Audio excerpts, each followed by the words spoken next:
दोस्तों नमस्कार, मैं हूँ शालिनी शिनेत और आप देख रहे हैं मेरा रंग। इन दिनों हम अपने यूट्यूब चैनल के माध्यम से उन लोगों से बातचीत कर रहे हैं जो इस आपदा के समय में आगे आकर लोगों की मदद कर रहे हैं। ऐसी ही एक शख्सियत है डॉली मल्होत्रा, जो कोविड की इस दूसरी लहर में लगातार सक्रिय हैं और जरूरतमंद लोगों को मदद पहुंचा रही हैं। आप रेडियो में कैजुअल अनाउंसर और दूरदर्शन में एंकर रह चुके हैं। आज हम उनसे जानेंगे, बातचीत करेंगे कि वे लोगों की किस तरह मदद कर पा रही हैं। मैम, आपका मेरा रंग स्टूडियो में बहुत स्वागत है। बहुत शुक्रिया। डली मैम, लगातार मैं आपको देख रही हूँ कि आप सक्रिय हैं, बहुत काम कर रही हैं। फेसबुक के माध्यम से मैंने ये चीज लगातार देखा है आपको।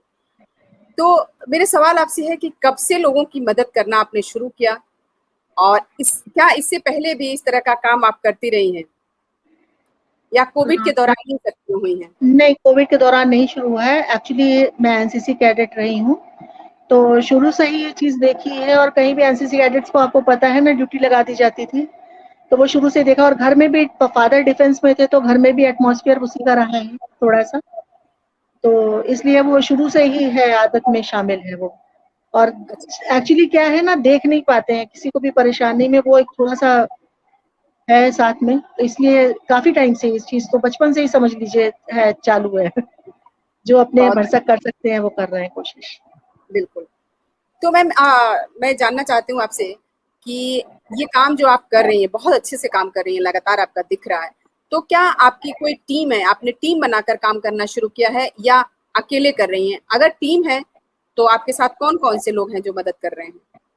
एक्चुअली ऐसा है, पहले तो शुरुआत फेसबुक से जो है अकेले ही करी थी, लेकिन जी, उसके बाद फिर जो था, एक मृदुल पांडे कपिल करके बच्चा है कानपुर का, उसने जो है वो एक ग्रुप बना दिया, जीतेगा कानपुर करके। फिर उसमें जो है उसने लोगों को ऐड करना शुरू करा, तो उसमें उसमें हम लोग भी मेंबर, उसमें बहुत सारे लोग हैं। सूर्यन त्रिवेदी हैं, आपके अतुल आक्रोश हैं, अभिषेक तिवारी है, आयुष करके एक लड़का है। मतलब काफी सक्रिय लोग हैं, मतलब काफी आगे बढ़ करके काम कर रहे हैं, मतलब फील्ड पे भी काम कर रहे हैं। और मेरे साथ तो परेशानी है कि कुछ स्वास्थ्य के चलते मुझे बाहर निकलना मना है, जानकारी होगी जैसे आपको। तो मैं घर से ही बैठ के कर रही हूँ, लेकिन बस ये है, मन में इच्छा शक्ति लेके चलिए ना, तो आप घर से भी कर सकते हैं बहुत कुछ। तो मैम, मदद के दौरान आपको किस तरह की दिक्कतों का सामना करना पड़ा? दिक्कतों का सामना करना पड़ा मैम, बहुत काफी करना पड़ा। मतलब कई बार शुरुआत में तो था कि जो है वो बेड्स भी मिल जा रहे थे, हम लीड मिल रही थी, हमारे पास आ रही थी, हमारे बच्चे लगे हुए थे, लीड्स मिल जा रही थी, हम करा पा रहे थे उसका। फिर धीरे धीरे वो बेड्स की संख्या कम होने लगी, क्योंकि मरीज इतना ज्यादा हो गया, एकदम से बढ़ गया, तो उधर परेशानी आने लगी। प्लस कुछ में क्या हुआ कि जैसे हमारे पास आपने भेज दिया, सब डिटेल भेज दिया, हम उस पर लग गए, काम करने लग गए। और उसके बाद फिर हम पूछ रहे हैं, हमने आपको करा दिया है, एडमिट बेड भी हो गया अरेंज, फिर आपको कह रहे हैं नहीं मैम रहने दीजिए, अब हमको जरूरत नहीं है। तो इस तरह की परेशानियां काफी आई हमारे साथ में।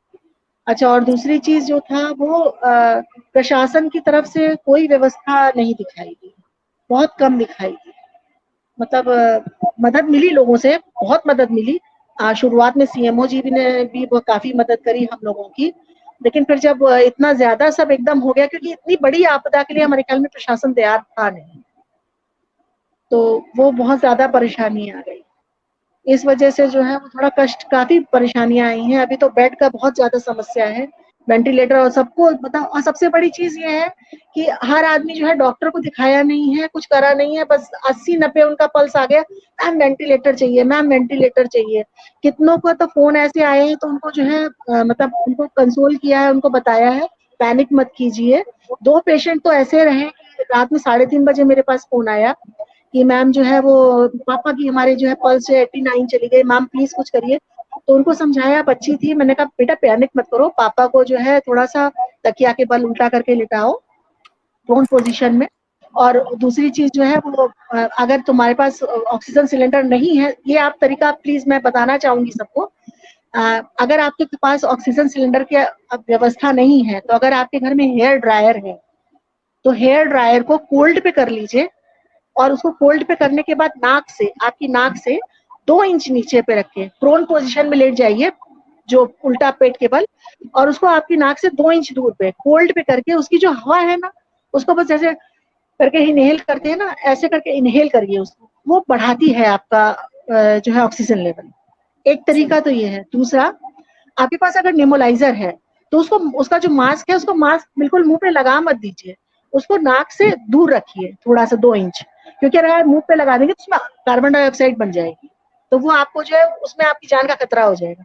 लेकिन उसको नाक से 2 इंच दूर रखिए, उससे जो एयर पास हो रही है, और एयर जो पास हो रही है, जो आपका एरिया एटमॉस्फेयर है, उससे वो कंप्रेस्ड एयर होके आके आ रही है आपके पास। मतलब अगर आपके एटमॉस्फेयर में 10 गुना ऑक्सीजन है तो वो आपको 20 गुना करके पहुंचा रही है कंप्रेस्ड एयर, है ना। तो उसको नाक से थोड़ा सा दूर रख करके उससे आप इनहेल कीजिए। तो ये जो 2 तरीके हैं, ये फौरी तौर पे राहत देने के लिए ये काम आते हैं। और वो जो रात में जिस बच्ची का फोन आया मेरे पास 3:30 बजे, तो उसको हेयर ड्रायर वाला ही मैंने बताया, और फादर की उसके जो थी वो 94 पहुंची रात में। उसका 4:30 पौने 5 बजे करीब फोन आया, मैम पापा बहुत रिलैक्स है, उनको काफी आराम है। तो मैंने उससे फिर बोला कि मैंने फिटकरी डालो पानी में, 1 चुटकी फिटकरी गर्म पानी में डालो, पापा को बोलो गरारा करें अच्छे से, उठ करके खूब गरारा करवाओ उनका, और कुल्ला, उसके बाद कुल्ला मत करने देना। और पानी में जो है कपूर और अजवाइन डाल करके उसका भाप पापा के पास दो, और एक पोटली बना करके कपूर, अजवाइन और लौंग की पापा के पास नाक के पास रख दो। सुबह 6:30 बजे बच्ची का फोन आया, मैम पापा बिल्कुल ठीक है, उनको बहुत रिलैक्स है वो, और मुझे नहीं लग रहा पापा को जो है वो ले जाने की जरूरत पड़ेगी अस्पताल। तो लोग अगर पैनिक नहीं करें और जैसे हम समझा रहे हैं अगर उसको फॉलो कर ले थोड़ा सा, तो भी समस्या सुलझ सकती है। पैनिक करने से ही प्रॉब्लम ज्यादा बढ़ रही है। अच्छा, और दूसरी चीज क्या हो रही है, लोग जो है बाजार से लेके दवाई खा ले रहे हैं, है ना, अपने मन से इलाज करने लग जा रहे हैं, वो बिना उससे डॉक्टर की क्रिटिकल हो सलाह जा के, रही है, बिना किसी डॉक्टर की सलाह सलाह के वो केसेस क्रिटिकल हो जा रहे हैं। और अगर आपने पहले दिन से अपना जो है वो पहचान लिया कि आपको हल्का सा जुकाम हो रहा है, गले में खराश हो रही है, आप तुरंत भाप लेना और गरारा करना शुरू कर दीजिए, और तुरंत अपना जो है टेस्ट करवा लीजिए। जो भी टेस्ट आपका है वो पूरा तुरंत करा लीजिए, और किसी डॉक्टर की निगरानी में तुरंत अपना इलाज शुरू कर दीजिए, जी ताकि जो है आपका जीवन बच सके। मैम, लेकिन आपके एक बात से मैं थोड़ा सा परेशान हूँ कि ड्रायर वाली बात तो समझ में आती है, पीलो के ऊपर पेट के बल लेट जाने वाली बात, ये बात ठीक है। लेकिन एक चीज क्या ठीक है, जो कपूर का भाप लेने को आप कह रही हैं, क्योंकि कई लोगों को क्या होता है कि कई चीजें रिएक्ट कर जाती हैं, सूट नहीं करती हैं, जैसे नहीं तो हाँ, जैसे अगर आपको अपनी एलर्जी पता है, आपको कपूर से एलर्जी है, तो आप मत लीजिए, उसमें केवल हाँ, अजवाइन का पानी से भाप ले ज्वाइन लीजिए। लेके, हाँ यही बात नॉर्मल है। पानी से भाप, आप नॉर्मल पानी से भाप ले लीजिए। हाँ, भाप तो मतलब अगर हमें आपकी किसी नाक को के अंदर, एडवाइस कर रहे हैं, अगर मतलब इसका ये है कि अगर हम किसी को एडवाइस कर रहे हैं तो ये बात जरूर उसमें मेंशन करें कि कहीं ऐसा ना हो कि उस चीज से उनको एलर्जी हो। हाँ, है नहीं ना? बिल्कुल बिल्कुल बिल्कुल, बिल्कुल बिल्कुल बिल्कुल। ठीक है। तो जो है, हाँ, खाली पानी से बस। एक्चुअली क्या है ना कि नाक में आपके, आप मुंह से गरारा कर रहे हैं, गर्म पानी पी रहे हैं, तो वहां तो वायरस आपका मर जा रहा है, लेकिन नाक के अंदर जो छुप करके बैठा है तो वो हाँ, नहीं जा रहा है, उसको आपको भाप से ही खत्म करना होगा। तो जी मतलब 50-60 डिग्री की उस पर जब आप भाप लेते हैं तो वायरस उसका जो है नष्ट होता है तुरंत। जी जी। हाँ जी, मैम, इस दौरान प्लाज्मा की बहुत क्राइसिस रही, बहुत पेशेंट की ज्यादा। रिकवरी में जिसका अहम रोल है, आप किस तरह मदद कर पा रही हैं? मैम इसका रोल अहम है या नहीं है ये अभी डिसाइडेड नहीं है। एक्चुअली डॉक्टर्स जो आईएमए वाला है वो जो उसमें तो ये वो बोल रहे हैं कि रेमडेसिविर और प्लाज्मा जो है वो काम नहीं कर रहा है, लेकिन कुछ लोग ये कह रहे कर रहा है, तो इसमें बड़ा कंफ्यूजन है थोड़ा सा एक्चुअली।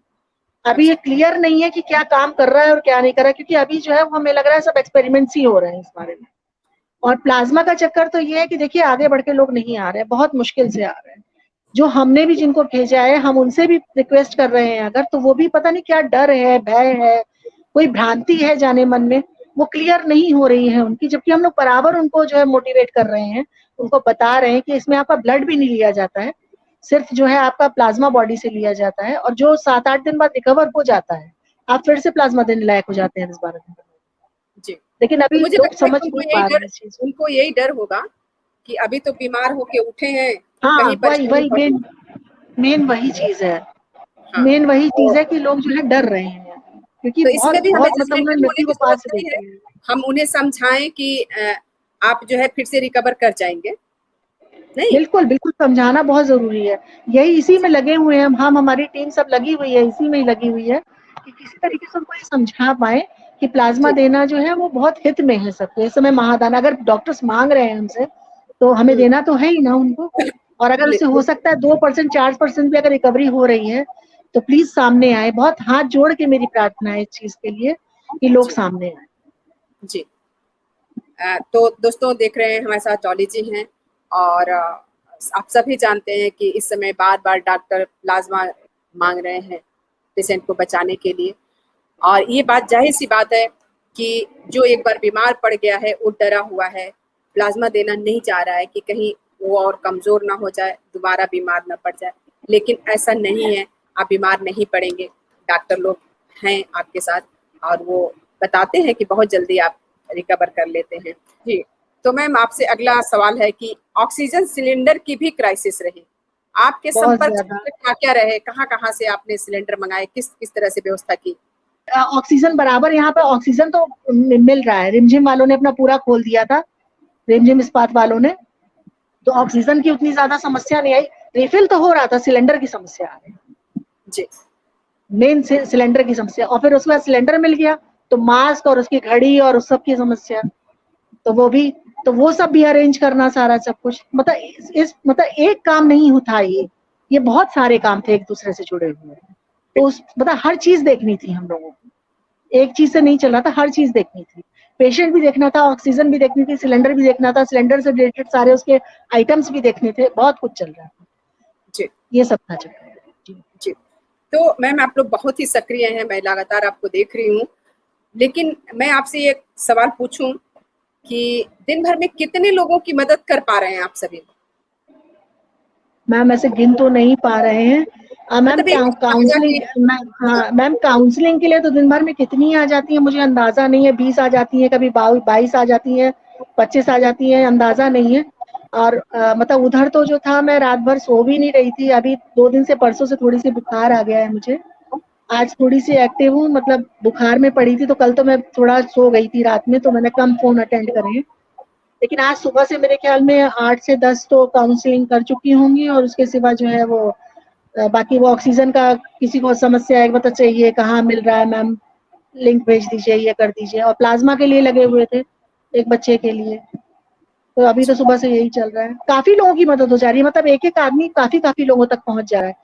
लेकिन मैम उसमें वही है ना, कभी सफलता मिल जाती है, कभी सफलता नहीं मिलती। कभी ऐसा होता है कि मरीज को सब इंतजाम हो गया और मरीज चला जाता है, हम कुछ नहीं कर पाते। जैसे अभी एक बच्चा है मुकुल, उसके लिए प्लाज्मा का कल इंतजाम करा गया, तो वो डॉक्टर ने बोला कि हमको 10% वाला वो चाहिए जिसमें एंटीबॉडी हो, ये 7.8% है, तो ये हम नहीं चढ़ा सकते। तो आज हमने फिर उसके लिए अरेंज करा, लेकिन अब आज डॉक्टर ने बोल दिया उसकी कंडीशन अभी बहुत क्रिटिकल है, अभी हम उसको चढ़ाने लायक ही नहीं है। तो अब उसके लिए दुआ कर रहे हैं कि उस बच्चा ठीक हो जाए, तो जो हमें डोनर मिला है तो एक बार उसके चढ़ जाए तो शायद बच्चा बच जाए। जी। समस्याएं हैं मैम, बहुत बहुत समस्याएं हैं फील्ड में। और जी। ज्यादातर मतलब यही हो रहा है कि मतलब कई बार तो पेशेंट को लेके पूरा पूरा टहले, कहीं हमें हॉस्पिटल नहीं मिला, फिर जहां से उठाया था वहीं वापस उनको ले गए, रखा। बहुत सारी जी। समस्याएं हैं। जी। तो मैम बहुत सारा काम आप कर रही हैं, तो इस ये मैम समय। अकेले नहीं कर रहे हैं, पूरा टीम का काम है, ये पूरे टीम का काम है, हम अकेले कुछ नहीं कर रहे हैं। जी क्योंकि बिल्कुल। एक अकेला चना बाहर नहीं फोड़ सकता है, पूरी टीम काम कर रही है। जी। जब हम टीम बना के काम करते हैं तो कहीं ना कहीं मजबूत महसूस करते हैं, बिल्कुल और होते भी हैं, मजबूत होते भी हैं, क्योंकि 4 लोग होते हैं तो 4 काम संभाल लेते हैं, 4 जगह फोन कर लेते हैं, 4 लोगों के बिल्कुल संपर्क बिल्कुल में आके बिल्कुल कुछ चीजें कर लेते हैं। तो बिल्कुल। जाहिर सी बात है कि हमारी जब ही टीम होती है तो हम काम जल्दी कर लेते हैं, कम समय में काम ज्यादा होता है। तो मैम इस समय जिस तरह चारों तरफ निगेटिविटी पसरी हुई है, बहुत से लोगों ने अपनों को खोया है, ऐसे में अपने अनुभव से आप क्या संदेश देना चाहेंगी लोगों को? शालिनी मैम, मैंने खुद ने अपने परिवार के मतलब ससुराल मैके में सब मिला करके आज तक 20-22 लोग को खो दिया है। आ, कुछ बहुत अपने खास लोग भी खोए हैं। तो पर मैम उनका शोक मनाने के लिए रुक नहीं सकते हैं ना, क्योंकि ये लगता है ना कि अभी जो सामने आया उसको बचा ले, थोड़ी देर अब साथ में आते हैं। कल तो बहुत फूट फूट के रोई, कोई बहुत अपने चले गए तो, लेकिन फिर उसके बाद फिर उठ गई। नहीं, रुकना नहीं है, रुक जाएंगे तो फिर ये काम नहीं होगा, रुक के चलना नहीं है। जिसको बचा सकते हैं, एटलीस्ट जिस तक अपनी सेवा पहुंचा सकते हैं उस तक पहुंच जाए, बस यही कोशिश है। और यही हम समझाना चाहेंगे कि प्लीज प्लीज प्लीज आगे आइए, और आपके अगल बगल अड़ोस पड़ोस जो भी है, कोई भी आपकी तरफ अगर हाथ बढ़ा रहा है तो उसका हाथ थाम दीजिए। और प्लीज एक रिक्वेस्ट और है, हिंदू मुस्लिम जात पात प्लीज एक किनारे रख दीजिए। ये समय इन सब चीजों का नहीं है। इस समय बहुत बहुत बड़ी विपदा है, आपदा है ये। सब एक दूसरे का हाथ थाम लीजिए, जो जिसके लिए जो कर पाए वो कीजिए। ये रिक्वेस्ट है, दिल से रिक्वेस्ट है मेरी सबसे। बिल्कुल, मनुष्यता बनाए रखें। मुझे तो लगता है मनुष्यता से बड़ा धर्म और जाति कुछ नहीं होता। कुछ नहीं है मैम, ह्यूमैनिटी से बड़ा धर्म कोई नहीं है, कोई भी नहीं है। बिल्कुल। तो दोस्तों देख रहे हैं हमारे साथ डॉली जी हैं और वो बहुत ही एक्टिव है, बहुत काम कर रही हैं। और मुझे लगता है कि जिस तरह डॉली जी काम कर रही हैं उस तरह हर कोई तो नहीं, हर कोई करेगा तब तो कोई परेशानी नहीं होगा। मुझे लगता है, मैं आज एक प्रोफेसर से बात कर रही थी तो उनसे मैं बता रही थी कि किस तरह सभी लोग, आपका भी उसमें जिक्र आया था कि किस तरह सभी लोग मिलके काम कर रहे हैं। तो हम लोग दोस्तों से यही विदा लेते हैं। दोस्तों इतनी सारी जानकारियां दी डॉली ने, और आप सब भी आगे आकर हम सब की मदद करिए और बिल्कुल हम लोग जीत जाएंगे। एक ऐसा समय भी आएगा जब हम कोरोना पे नहीं बात करेंगे, कोरोना पे बात करेंगे तो इस पे बात करेंगे कि हम इसे हरा दिए। बिल्कुल तो बिल्कुल, और हम हराएंगे। अगर इच्छा शक्ति है हम में, हम सब जुड़ जाएंगे तो जरूर हराएंगे। आमीन। हाँ, बिल्कुल, बहुत शुक्रिया आपका, आपने समय दिया मेरा। बहुत शुक्रिया। आपको भी बहुत शुक्रिया।